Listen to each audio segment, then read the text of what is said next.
Hello friends, how are you? I hope you are fine. I am also fine. तो आज का जो मेरा टॉपिक है वो बहुत ही इंपॉर्टेंट होने वाला है। यानी कि आज मैं आपको बताने वाली हूँ हैज़ और हैव के बारे में।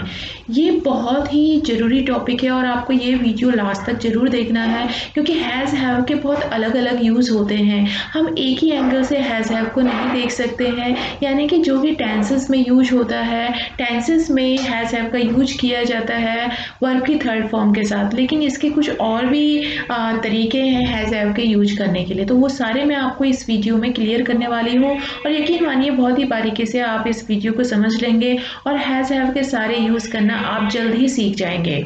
इससे पहले मैं एक चीज़ आपको कहना चाहूँगी कि भाई हैज़ हैव का यूज़ करना तो आपने टेंसेस में सीखा ही होगा। अगर नहीं सीखा है तो मैंने टेंसेस की 12 टेंसों की प्लेलिस्ट बना रखी है, उसको आप ज़रूर देखें ताकि उसी में हैज़ हैव यानी प्रेजेंट परफेक्ट टेंस भी दे रखा है, उसको आप अच्छे से समझें। ठीक है, तो यहाँ पे हम पार्टिकुलर हैज़ हैव की बात कर रहे हैं तो उसी की करेंगे।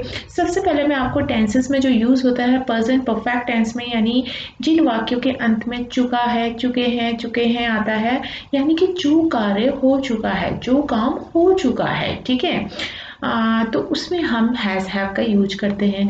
हैज़ हैव का यूज कैसे करते हैं? हैज़ यूज होता है सिंगुलर यानी एक वचन के साथ, हैव यूज होता है प्लूरल के साथ यानी कि बहुवचन के साथ, और हैव जो है आई के साथ भी यूज होता है। आई को हम प्लूरल यहाँ पे काउंट करेंगे। ठीक है, इस चीज़ को ध्यान रखना। इसकी जो पहचान है, रिकग्निशन है, वो है subject plus has have plus verb की थर्ड फॉर्म। इसमें लगेगी वर्ब की थर्ड फॉर्म। ठीक है, इस चीज़ को बहुत ध्यान रखना। ठीक है, और नेगेटिव में भी और इंट्रोगेटिव में भी और अफर्मेटिव में भी थर्ड फॉर्म ही लगेगी। ठीक है, मैं टेंसेस की बात कर रही हूँ। तो हैज़ हैव में वर्ब की थर्ड फॉर्म लगेगी। ठीक है, अफर्मेटिव, नेगेटिव एंड इंट्रोगेटिव में। चलिए अब एक एग्जाम्पल ले लेते हैं, जैसे कि मैं लिख चुकी हूँ, मैं लिख चुकी हूँ। तो आई के साथ मैंने आपको बताया था हैव लगेगा ना, तो आई हैव, भाई लिखने को क्या बोलते हैं? राइट, और सेकेंड फॉर्म होती है रॉट, और थर्ड फॉर्म होती है रिटन। तो क्या लिखेंगे हम? Third form written, I have written. ठीक है, मैं लिख चुकी हूँ। ठीक है, तो इस तरीके से आपको सेंटेंसेस बनाने हैं।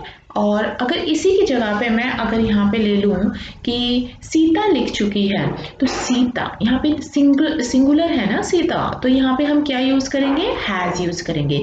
Sita has written. ठीक है, तो इसी तरीके से आपको प्लूरल और सिंगुलर का ध्यान रखना है, वर्ब की थर्ड फॉर्म का ध्यान रखना है। ठीक है, अब हम बात करते हैं नेक्स्ट यूज़ का। जैसे कि अगर नेगेटिव में खासकर नेगेटिव में यानी नकारात्मक अगर हम वाक्य बना रहे हैं, इसी वाक्य को ले लेते हैं कि जैसे कि मैंने बोला सीता लिख चुकी है। अब इसको नकारात्मक बनाने के लिए हम बोलेंगे सीता नहीं लिख चुकी है।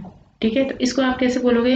भाई अगर आप अकॉर्डिंग टू फॉर्मूला पुट करोगे यहाँ पे, तो इसका जो आंसर होता है वो होगा सीता हैज़ नॉट रिटन। ठीक है, तो इस तरीके से आप इसका वाक्य बनाओगे, इंग्लिश में इसको कन्वर्ट करोगे। लेकिन एक चीज़ मैं आपको बता दूं कि कई लोग इसको यूज़ ऐसे करते हैं, सीता सिंगुलर है तो इसमें डज लगेगा ऑब्वियसली, सीता डज नॉट, या फिर डजेंट भी बोल देते हैं कई लोग शॉर्ट में। Sita doesn't right, Sita doesn't right.